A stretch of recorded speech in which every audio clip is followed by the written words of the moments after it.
மச்சான் பசிக்குதுடா, எதனா வாங்கி கொடுறா. மச்சான் மாச கடைசிடா, என் கையிலே 10 ரூபா தான்டா இருக்குது.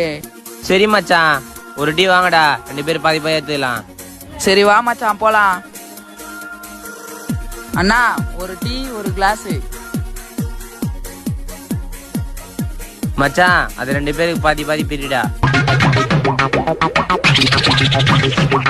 டேய் ஒழுங்கா ஊத்துறா தற்குறி. மச்சான் இப்போ பாரு ஐடியாவை.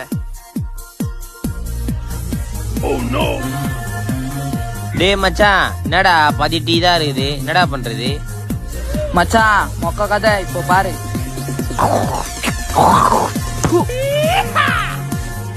மச்சான் இப்போ ஃபுல்லா இருக்குது, 2 பேருக்கு பாதி பாதி பிரிக்கிட்டா.